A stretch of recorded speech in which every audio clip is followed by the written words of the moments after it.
სალამი მოგესალმებით, ვაგრძელებთ ჯონ მაკარტურის საუბრების ქართულ ენაზე ატვირთვას. ეს არის ბიბლიური კითხვები და პასუხები. შემდეგ კითხვა ძალიან საინტერესოა, ქალბატონი როგორც აღმოჩნდება ექიმია, სვავს ამ კითხვას და ეს ეხება თანამედროვე მედიცინას, იცით რომ დღეს ძალიან დიდი შესაძლებლობებით. ეს არის 80-იანი წლები უკვე. ჩვენთან ძალიან დაგვიანდა, ჩვენთან როდის იყო ეს ტექნოლოგიები, წარმოდით, მე შემოდის უკვე, ხო? უფრო 2000 წლებში და შემდეგ. და ნახეთ უკვე ტექნოლოგიები როგორ არის განვითარებული და ლაპარაკია სიცოცხლის გახანგრძლივებაზე.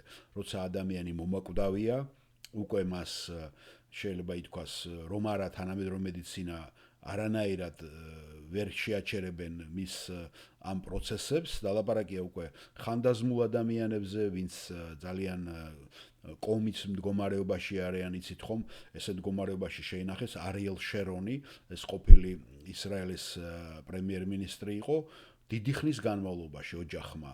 ეხლა მგონი მაიკ შუმახერი ესე მდგომარეობაში კიდე და ბევრი არიან.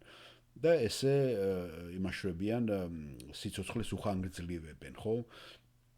რომელიც არის ძალიან ძვირიანი სხვათა შორის და მედიცინაც უკვე ესეთ იმაში არის მდგომარეობაში. გონება არ მუშაობს, უბრალოდ სიცოცხლეს აწვდიან, სიცხლს და იმას შეერთებულებიან აპარატზე, კვებავი საშუალებებით. და აი ზუსტად ეს კითხვა მოდის ექიმიდან, ძალიან საინტერესო კითხვა არის, რამდენად ბიბლიურია ეს. და მე ესე დავასათაურებ, ბიბლიურია თანამედროვე მედიცინის მომაკვდავი პაციენტისთვის სიცოცხლის გახანგრძლივება? ჯონს უსვამენ ამას და ჯონიც ამბობს შემდეგს. ქალბატონი ლიზი, ჯონ, მაინტერესებდა, შეგიძლიათ თუ რა ბიბლიური პერსპექტივა მოგოწოდოთ იმის შესახებ, თუ რამდენად შორს შეიძლება რომ წავიდეს ექიმი პაციენტის სიცოცხლის გახანგრძლივებაში, დღეს არსებული ყველა ტექნოლოგიების გათვალისწინებით? და ჯონ მაკარტური პასუხობს. ლიზი, ეხლა თქვენ მე დამისვით ძალიან ძიმე შეკითხვა, ძალიან ძნელი შეკითხვა. ეს ძალიან რთულია. ცოტა ხნის წინ მე და ბილს ქონდა ასეთი სიტუაცია, როცა ჩვენი მრევლი ქალბატონი ოლივეში მოხვდა ასეთ სიტუაციაში, შეერთებული იყო ყველა ამ აპარატებთან და ექიმი გვეუბნებოდა ჩვენ ამ გადაწყვეტილების მიღებას, იმიტომ რომ მას არავინ არ ყავდა ირგვლივ ახლო ნათესავი. და ექიმმა თქვა, ჩვენ უბრალოდ ვაგრძელებთ ამ ძალის ხმებას, მაგრამ თქვენ უნდა იცოდეთ, რომ აქ სიცოცხლე უკვე აღარ არისო. და რა ვქნათ ახლა ჩვენ, როგორ მოვიქცეთ? და ეს ძალიან რთული კითხვა იყო. ის იყო ალბათ 99-90-ის, ძალიან ძლიერ მოხუცი იყო, მას აღარც ოჯახი, აღარც ქმარი, აღარც შვილები, არც ნათესავები, არავინ არ ყავდა გვერდზე. უახლოესი ნათესავი, რაც ვიცი, იყო ინგლისში თუ სამხრეთ აფრიკაში, რომელიც იყო შორეული ბიძაშვილი. მაგრამ ამ ქალმა სრულფასოვანი ცხოვრებით იცხოვრა. ის იცნობდა ქრისტეს პერსონალურად და ამ კუთხით ყველაფერი კარგად იყო. და ჩემი პასუხი იმ ღამეს იყო შემდეგი. კარგით, ნუღა გაახანგრძლივებთ, იმიტომ რომ ეს უაზროა. ახლა თუ თქვენ საუბრობთ ახალგაზრდაზე, ესე იგი ადამიანზე, ვინც არ იცნობს ქრისტეს და საუბრობთ ისეთ ვინმეზე, ვინც ამ ცხოვრების რაღაცა სახურების ქრისტიანობის პირველ ეტაპზეა.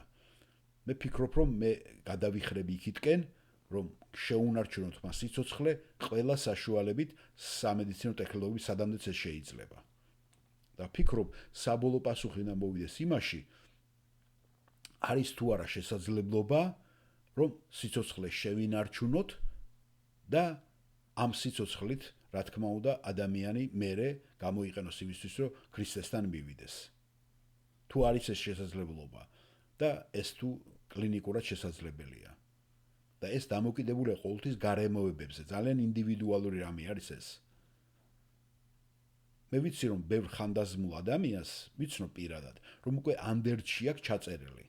თუ ისინი აქამდე მივიდნენ, არ უნდათ მათ რომ სიცოცხლე გაუხანგრძლივდეთ. და ეს მე ვფიქრობ, რომ სწორია. და ყველა ეს ფაქტორი უნდა გათვალისწინებული იქნას.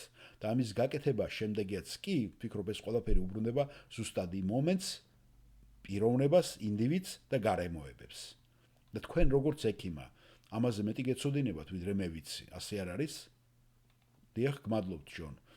და იმედია ეს დაგეხმარებათ თქვენს კითხვაზე, ლის. დიახ, მადლობა. ეხლა გთხოვთ, რომ თქვენ მითხარით, ლის, რას ფიქრობთ ამაზე? თავად ექიმი. მე ფიქრობ, რომ ეს ინდივიდუალური სიტუაციაა. მე ასევე ვფიქრობ, რომ ექიმა დიდი როლი შეასრულა იმ მხრივ, როდესაც პაციენტი კვდება ან იცოცხლებს და მას შეუძლია კარგი რჩევა მიცეს. რადგან ფიქრობ, რომ ოჯახი ექიმზეა დამოკიდებული ხშირ შემთხვევაში. ამიტომ ძალიან ძნელია ხოლმე ექიმისათვის ოჯახის გადაბირება და თანხმება ან იქითა მხარეს, ან პირიქით. და ყოველთვის ჩვენ გვაინტერესებთ, რომ ჩვენც სწორად ვიგრძნოთ თავი და არ ვიგრძნოთ თავი დამნაშავედ, როცა ამას ვაკეთებთ. და მეც ვფიქრობ, რომ ეს არის ძალიან ინდივიდუალურად გადასაწყვეტი. და ჯონ მაკარტურის პასუხობს, დიახ, მართალია. მე ვფიქრობ, რომ ქრისტიან ექიმს და ეს ძალიან მშვენიერია, რომ თქვენ პატივსცემთ სიცოცხლეს და გესმით მარადიულობა. და მე ვფიქრობ, რომ თქვენ ყველაზე საუკეთესოდ მიცემთ ამ ბრძნულ რჩევას მათ. მაშინ, როდესაც სხვა შეიძლება იყოს ოდნავ ნაკლებად სულიერად ორიენტირებული ამ საკითხან მიმართებაში და უფრო მეტად კლინიკურისკენ გადაიხიდოს. მაგრამ მე უნდა აღვნიშნო, რომ ეს ძალიან რთული კითხვა და რთული პრობლემა. და მე მეზიზღება იმაზე ფიქრი, რომ ეხლა სახელმწიფო, ამერიკის სახელმწიფო აპირებთ ჩვენ ამის შესახებ წესები და კანონები რომ შემოვიღოთ. ანუ ვაშინგტონის გორაზე მყოფი სენატორების ვიღაცა ჯგუფმა უნდა გადაწყვიტოს ის, თუ ვინ უნდა იცოცხლოს და ვინ არა. და იგივე ხდება აბორტების შემთხვევაში. ხომ იცით თქვენ რა ტენდენციაა ეს? ისე რომ ადამიანებს შეუძლიათ დასხდნენ იქ და დააწესონ ეს წესები მილიონობით ჩვილების მოკლისა და ადამიანების მიმართ. ევთანეზია და ასე შემდეგ. გმადლობთ ლის ამ საინტერესო კითხვისათვის.